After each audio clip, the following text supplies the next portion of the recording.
Hey guys, if you happen to find me on CHCH Morning Live this morning, I'd love to help coach you through adversity and on to success, helping you remain strong as you navigate your way through trying times.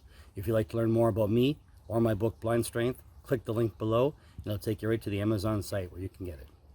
Thanks very much and keep flexing your blind strengths.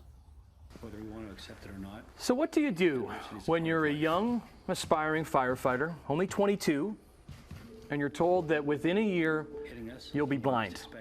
Well, that's what happened to our next guest, Chris Delaney, humanitarian, high-performance athlete, and author of Blind Strength, How to Adapt, Overcome, and Reinvent Yourself in the Wake of Adversity.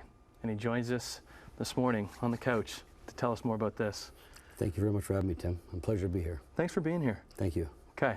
This is a big old book. This is a big, heavy book. Yes, it is. And I know there's a lot that has come to get to this book. Yeah. Okay. So 30 years in the making, actually. This is 30 years in the making. Okay. So I wanted to create a book that had value that people can really benefit from. Okay.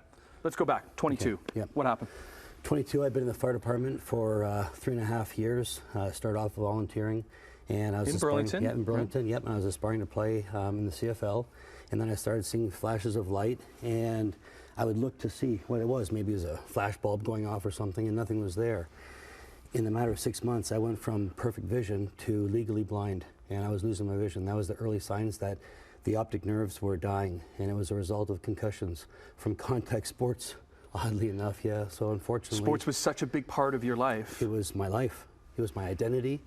I'm an athlete, trainer. You know, and physically I saw myself as broken. I couldn't perform at the level I was. So at 22, when you're just starting your life, firefighting was gone. My relationship broke up. I had no money. My income was gone. Football was gone. I mean, I basically was left with less than nothing. And everyone thinks you have to do big things to change your life. And I'm sitting here thinking, wow, you know, I'm in real trouble here. And so, unfortunately, I started concentrating on what I couldn't do. And that was unfortunately where a lot of people, when they get hit with adversity, they think of, they kind of retreat back to their home, back to their room, and they start thinking, well, the negatives. And that's what happened, unfortunately, to me. I started thinking of all the things that I couldn't do, and that was my mistake. To escape the realities in the evenings, I'd go out with friends. You know, just go out for, you know, Sunday night football, Monday night football. Next thing you know, I'm out every night trying to escape reality in the silence of the evenings, because that was the toughest. Every night I'd go to bed. For the first year, they said, they don't know where it's going to stop. And so I'm watching my vision deteriorate week to week, every week. So one minute I'm sitting back on the couch watching television 10 feet away. Next week I'm 9 feet away. Next month I'm 8, 7, 6. Where are we at with your vision now? Right now I just see a person sitting in front of me. I see you. I don't see anything else. I don't see any fine details. It's like, if I was to describe it, it'd be like looking through an ice cube. It's all blurry. Everything's blurry. So when I'm in and I wake up, open my eyes, everything is blurry, and then right until the time I go to bed. So over these 30 years, it's been trying to figure out how to still live. Yeah, I unfortunately when I started going out and mixing alcohol now, because that's what most people do, right? They escape reality, they get trapped in this, you know, I'm gonna go out, have one drink leads to two, and it was never anything I ever did before this.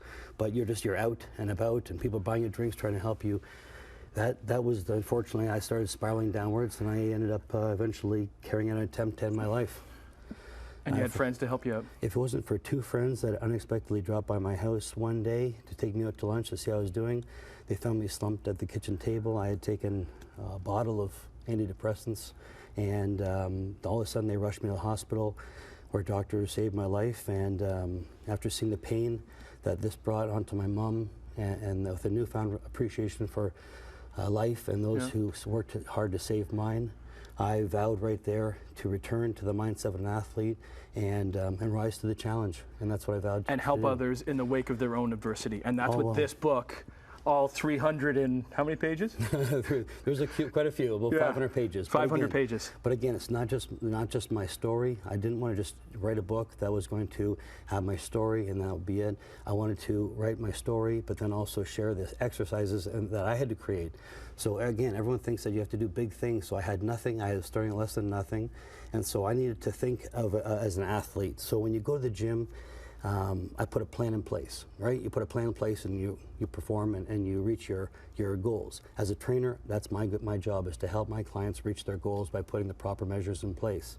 Mentally, I had to strengthen my mind and I had to increase my spirits. And so how do I do that when you have nothing to work with? Well, I started looking at the body as a bicep. We all have biceps and triceps. Yeah. Some flex them more than others on a regular basis, and when they do that, they get stronger. Well, what I had to do was I had to look at, okay, for my mind, what can I do? Well, that's when I was talking to a therapist, and they said creativity. It's so important to helping you overcome adversity. Getting those thoughts down on paper and into a book. And unfortunately, we've run out of time. But this will help people. And I know you've already talked to people that it's already helped, that are just getting into the initial stages of the adversity that they're getting into. Yeah, and from that terrible time, I went on to Cycle Canada. Yep. One of the first blind people to Cycle Canada. Went on to build schools in Africa, raise millions in awareness and funds, create a revolutionary food product, and I've done all this in 30 years. And now you got a big old book called Blind Strength: How to Adapt, Overcome, and Reinvent Yourself in the Wake of Adversity. You can find it on Amazon. Locally, you can find it where, Chris? At Epic Books and A Different Drummer. Okay.